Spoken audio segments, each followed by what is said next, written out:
Hey strong people, Kalle Beck here from StartingStrongman.com, and it is first thing in the morning.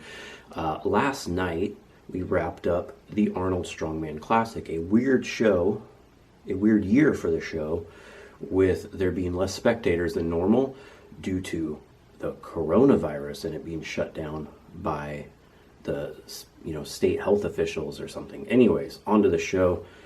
Going into day two, Mateusz Kieliszkowski had a half a point lead over half-thrower Julius Bjornsson, the winner of the last 2 years, but the first event of day two ended up being the max elephant bar deadlift. And deadlift day is not Kieliszkowski's best friend. So going into it, I said he would have to get around 5th or 6th to have a chance at winning the contest. And you could tell that the Wheel of Pain the day before, being the last event, and it being on day two, really affected some of these athletes, and a lot of them are carrying injuries and just look a little beat up in general. It's a long season, and people train really heavy for the Arnold because it's a really heavy show. So it just seems that people come in a little bit more fatigued to it, and with the events being heavier than normal, it just seems like people just are, there's less room if you're a little dinged up or you have this injury to hide it and carry through. But people still did. I mean, my favorite performance was Mikhail Shivlikov. He has some sort of messed up ankle, and he still ends up pulling 941 for third place in the event. There were some good performances. I liked how the announcers were saying, "Oh, they're opening so low at 900 pounds." 900 pounds? Come on, that would have won a max deadlift in a strongman show just a couple years ago. It's crazy how everything has progressed and what we expect out of the strongman athletes of today. But the truth is, if you can't pull in the mid nines, like 900 is the bare minimum you need to be a good heavyweight pro strongman these days. Matthias Belsack got 1 point, failing to deadlift the opener. He has a bad hip, so he hasn't been able to deadlift or squat in over 2 years, he said on his Instagram. So I think he's getting surgery after this. He showed up and put out a great effort. Alexei Novikov ended up with an 821-pound pull. He missed, 850 something. Just looked a little off. Max deadlift doesn't seem to be his best event, but he does very good if it's a deadlift for reps, especially elevated height. And I think he just competed too much this past year. We had the heartbreaking strap break of Kieliszkowski on his second deadlift at 886, which is over 400 kilos, and that used to be the benchmark of if you're a elite deadlifter. And now he's like, his deadlift sucks. His deadlift doesn't suck. It's over 400 kilos, but that's just where it is. He did have bicep surgery. He did, have a lat problem, but I think when he was in Dubai and he pulled over, 920-ish at the World's Ultimate Strongman, he was able to wear a suit, and I think for him that helps. He did come back on his third pull to end up getting the 886, so it actually didn't end up costing him any points. I believe he would have had to pull more than 920 21. He would have had to pull 921, I think, to win the contest overall. Spoiler alert. But just wasn't in the cards today. Jerry Pritchett ended up with 906. I think that was his opener, and it looked a little shaky. I don't know if Jerry's dealing with some injuries or he just day one took too much out of him, but his pull is down from a few years ago. Hopefully he can recover from that. A lot of people around 921. Rob Kearney was there. Bobby Thompson stole some points getting 926, where there's a lot of people at 906, etc. And he even went for 1,000 just to as a hero move. Broke it off the ground, which is awesome. And I think he was just trying to prove something in his Arnold debut. It's always tough for the amateur making their debut, but if they can have that one event where they do something people really pay attention and look for him next year, I think Bobby Thompson's going to be a great addition to more pro shows. After he heals up from his bicep tear that he suffered a few weeks ago in training for this, which definitely affected him this weekend in In second place, we had JF Cron with 956, and I'm pretty sure Hafthor won the event on his opener. He then hit 1026, the only one to go over 1,000. And yeah, just elected to not go for 501, even though Rogue announced that they would give $101,000 after an obvious direct response to World's Ultimate Strongman Bahrain, saying that they would give $100,000 for someone to pull 501 at their contest coming up. But Thor just wanted the overall win, and I'm glad that he didn't go for it, because I think what, you know, a lot of people say, but I think the elephant bar setup is actually harder.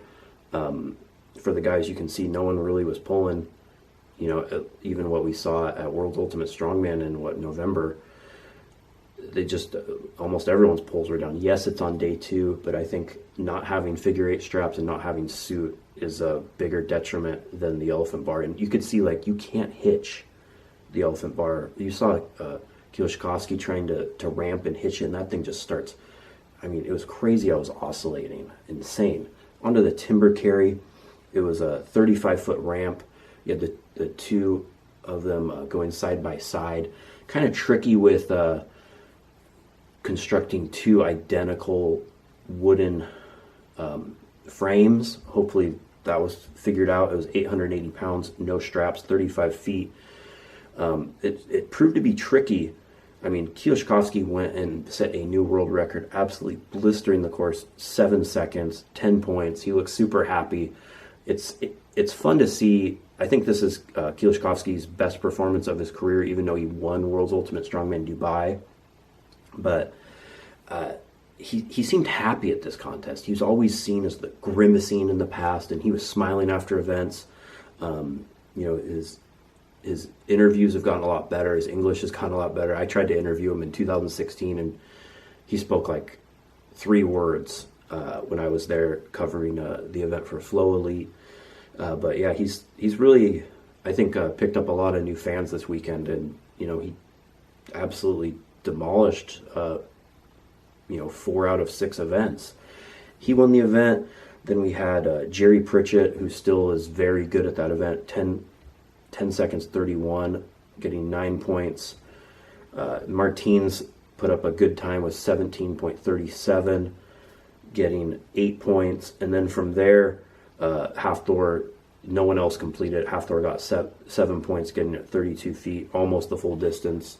Probably knew he didn't really have to, try to pick it back up again. And Hafthor sometimes has problems with his grip, which people don't understand. So going into the last event, the Sears Strategic Dumbbell, it was announced about an hour before that there was going to be 10 dumbbells ranging from 274 to 330. I mean, it was kind of a weird setup. It's on the bodybuilding stage, so they have to rush everything out right after the bodybuilding, or I think it's right in between prejudging and the final results for the bodybuilding. So you're kind of waiting around. I've been backstage at that event. I think it was in 16 actually, it was 15 or 14 when I was had Robert Ober's coach's pass.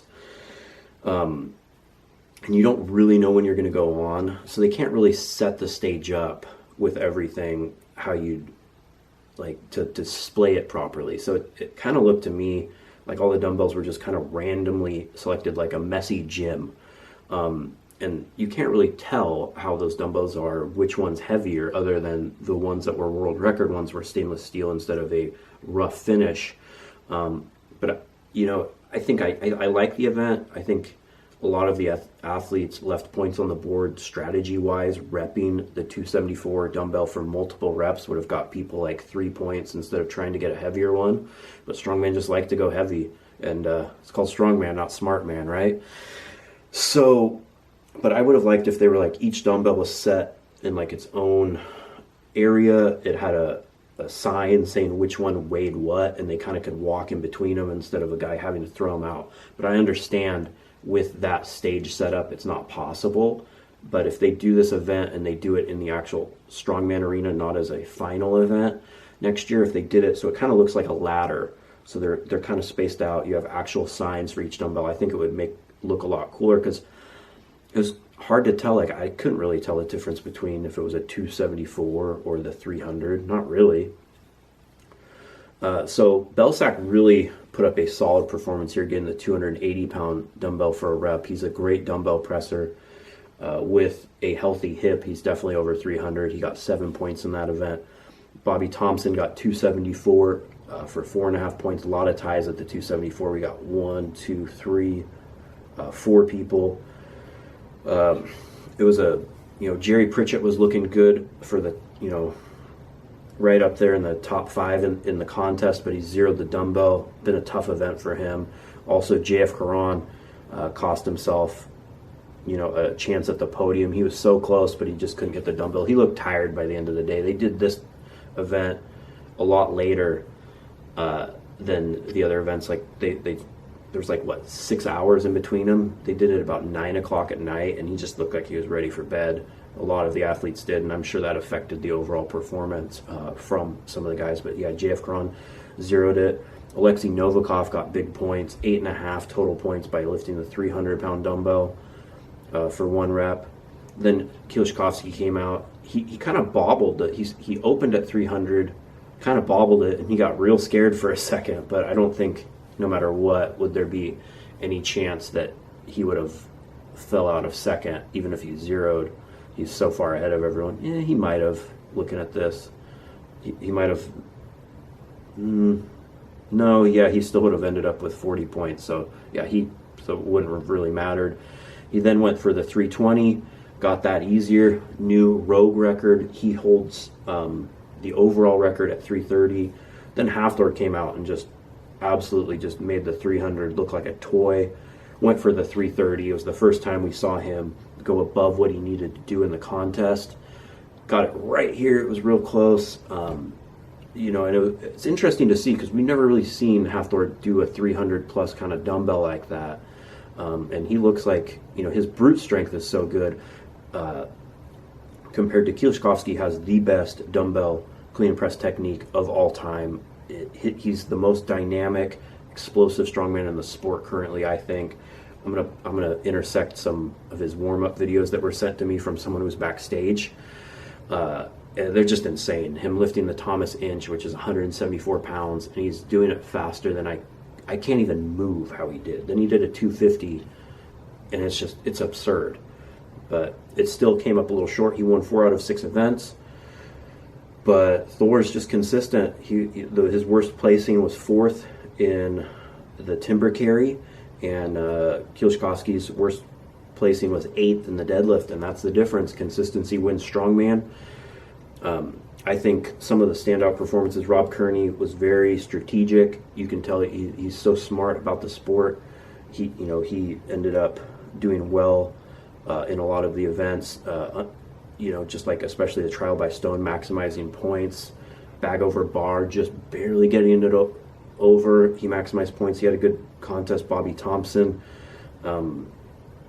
he looks to show a lot of potential, and I think, I've seen a lot of people saying that. I've been aware of him for a while, but I think a lot more people are now.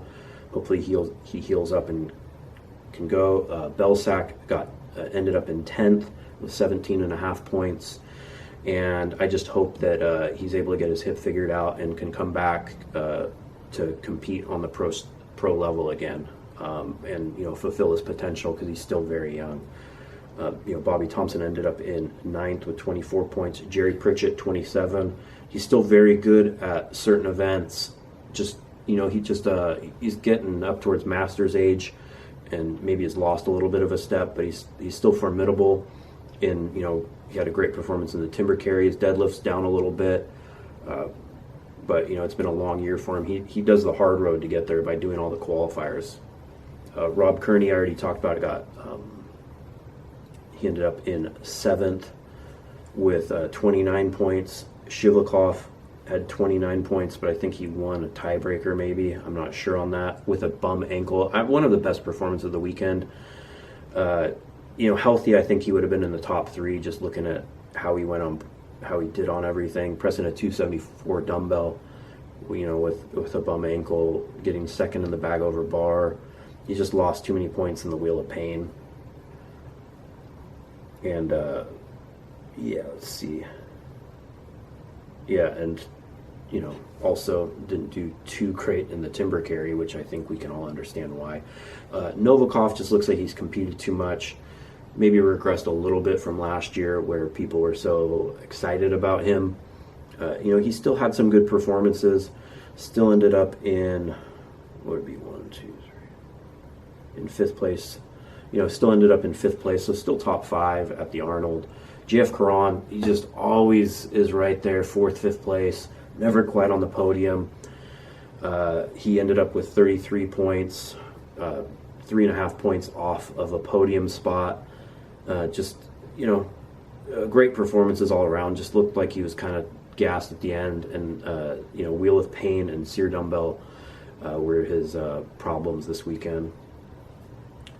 Martins, people were counting him out of even making a podium spot going into this, but he's always better in contest. He went for broke on the trial by Stone, maybe cost himself a point or two.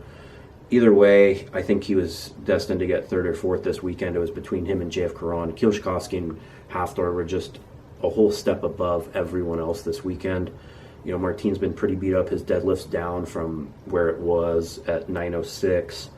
He has had a lot of injuries. He really peaked and was at his absolute best for that run from in 2019 from Santa Monica to the Arnold, taking second to winning World's Strongest Man. He was really on fire, and that takes a toll on someone when you go like that, and his body hasn't recovered.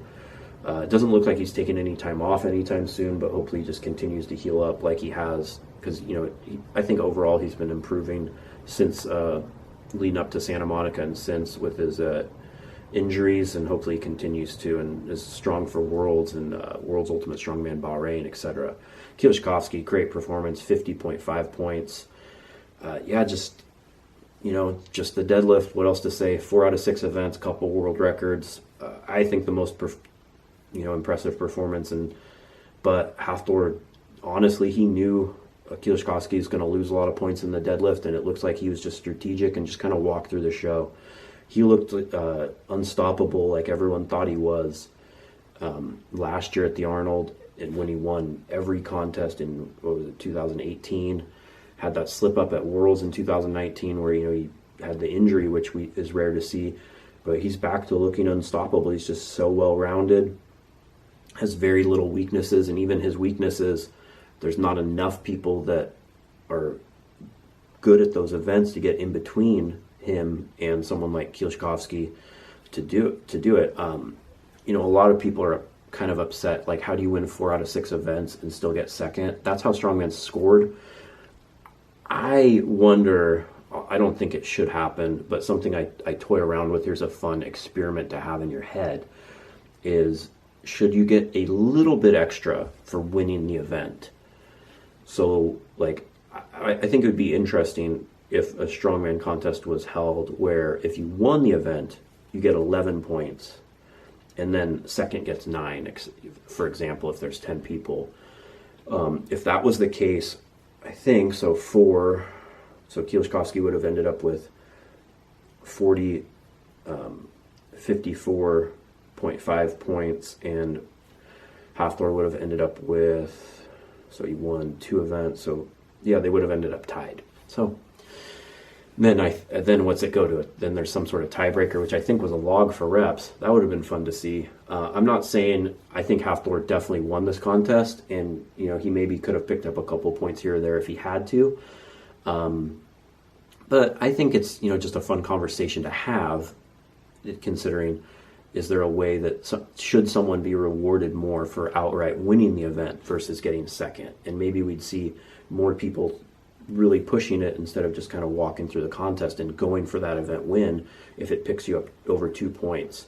I might be wrong, but I think some CrossFit events are scored somewhat similar to that. I'm going to have to ask Arm & Hammer. If you like CrossFit news, subscribe to Arm & Hammer TV. Anyways, I'm Kalle Beck.